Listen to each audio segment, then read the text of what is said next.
Chers camarades filles et garçons, en cette période de Covid-19 et de confinement, le gouvernement a pensé à nous les élèves. En effet, nos enseignants font pour nous à travers les médias des révisions de nos leçons dans toutes les matières sous le contrôle pédagogique des inspectrices et inspecteurs du ministère des enseignements primaires et secondaires. Chers élèves, bonjour.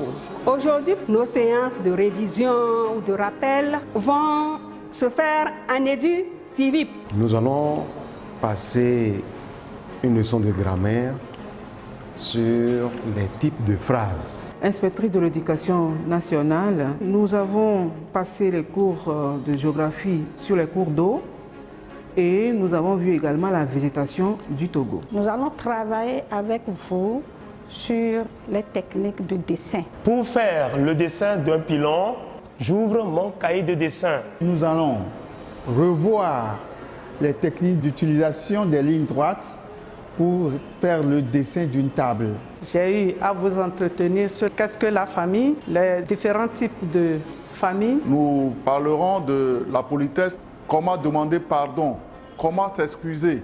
Tout cela, c'est des exemples de politesse et l'enfant doit les apprendre. Ces révisions de leçons sont mises à notre disposition à travers les télés, radios et applications web. En cette période de Covid-19, suivons ces révisions, apprenons nos leçons et faisons nos exercices en attendant le retour à l'école.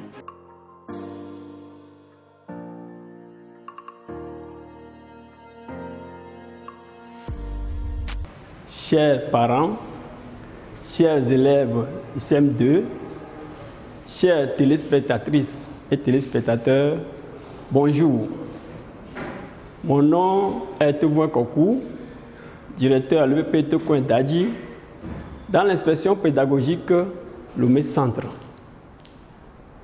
Je suis heureux que vous soyez très nombreux devant vos postes téléviseurs et à côté de vos radios pour cette séance d'éducation sociale qui est une discipline inscrite au programme du CPD. Le titre de notre leçon est l'honnêteté. Durant cette séance, je vais prier les parents, à défaut les grands frères et les grandes sœurs, à être à côté de leurs enfants pour un accompagnement. La séance va comporter 3 parties principales. D'abord, un résumé succinct comme rappel, des exercices que nous allons faire ensemble et un exercice à faire à la maison. Dans le résumé, à la fin de ce résumé, tout le monde doit être capable de définir l'honnêteté, les paramètres qui contribuent à l'honnêteté et les bienfaits de l'honnêteté. Donc, pour confectionner le résumé, je vais poser des questions et vous allez répondre à ces questions. Qu'est-ce que l'honnêteté? Mais avant, j'ai oublié de vous demander de prendre vos matériels de travail, le cahier, les bics, sinon les stylos, l'ardoise et la craie, pour un travail participatif. Alors, pour confectionner le résumé, ou bien pour faire le rappel de ce résumé, puisque la leçon est déjà étudiée en classe, les questions suivantes suivent. Et c'est avec ça là qu'on va reconstituer ce résumé. Qu'est-ce que l'honnêteté? Qu'est-ce qu'il faut pour être honnête? Et quels sont les bienfaits de l'honnêteté? Je vous donne quelques secondes pour réfléchir à ces questions. Je reprends. Qu'est-ce que l'honnêteté? Que faut-il pour être honnête? Quels sont les bienfaits de l'honnêteté? Si vous avez fini, on va voir le résumé ensemble.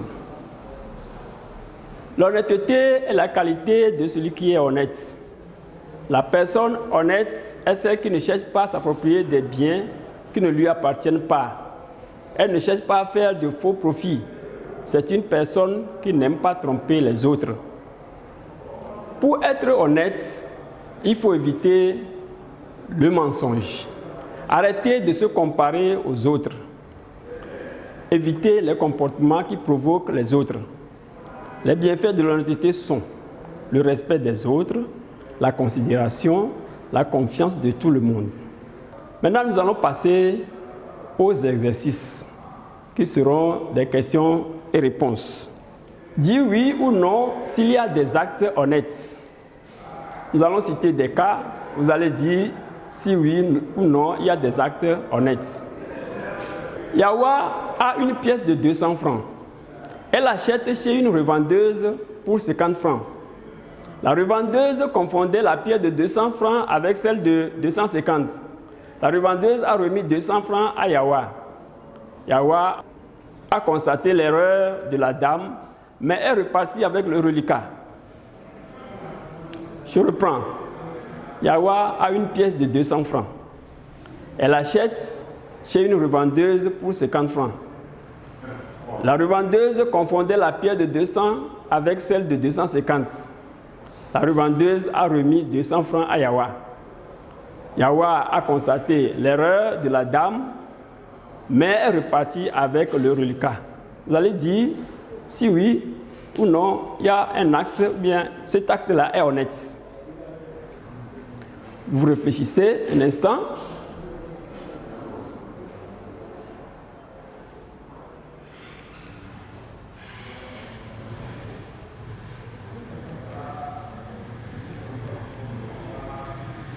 Bien, la bonne réponse est non.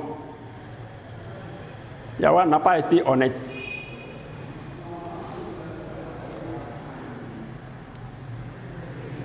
La question 2.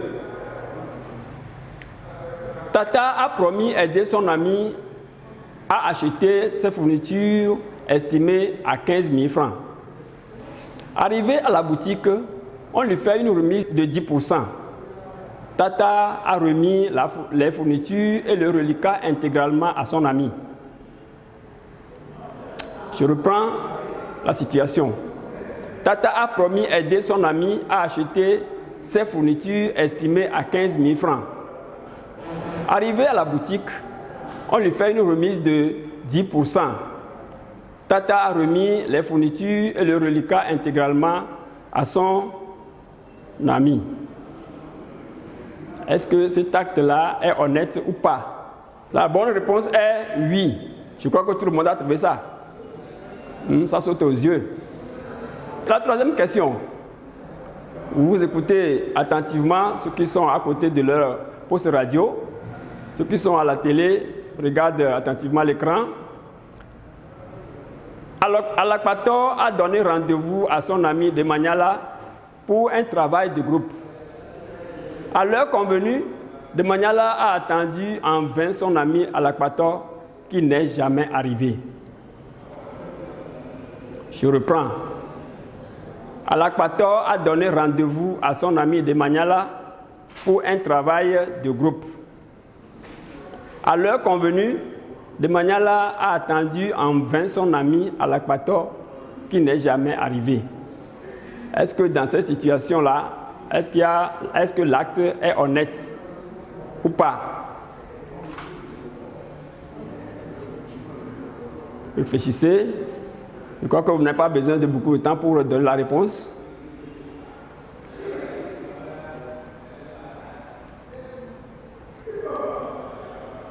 La réponse, la bonne, est non. Alakpator n'a pas fait un bon acte d'honnêteté.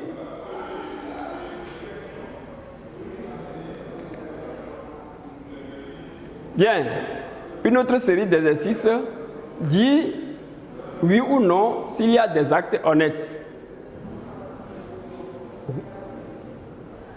Je crois que cette série est terminée.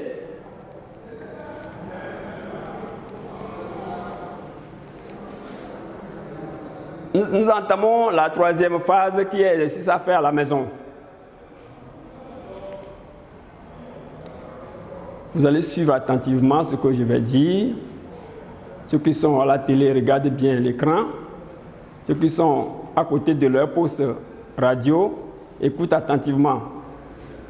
Selon toi, cite d'autres qualités qui peuvent te permettre d'être honnête. Je reprends. selon toi, cite d'autres qualités qui peuvent te permettre d'être honnête. Pour être honnête, qu'est-ce qu'il faut? Il y a d'autres vertus qui vont s'ajouter pour que tu puisses être honnête. Réfléchissez avec l'aide de vos parents ou bien de vos grands frères et grandes sœurs. Ils vont vous aider pour cet accompagnement-là à trouver la bonne réponse. Bien, je crois que nous avons terminé cette séance. Et je vais vous remercier pour votre participation active. J'ai vu que tout le monde a travaillé effectivement. Je voudrais que vous cultiviez cette vertu qui est l'honnêteté, depuis la famille jusqu'au banc de l'école, pour que cela répercute sur votre vie active. Je vous remercie beaucoup et à la prochaine. Bye bye.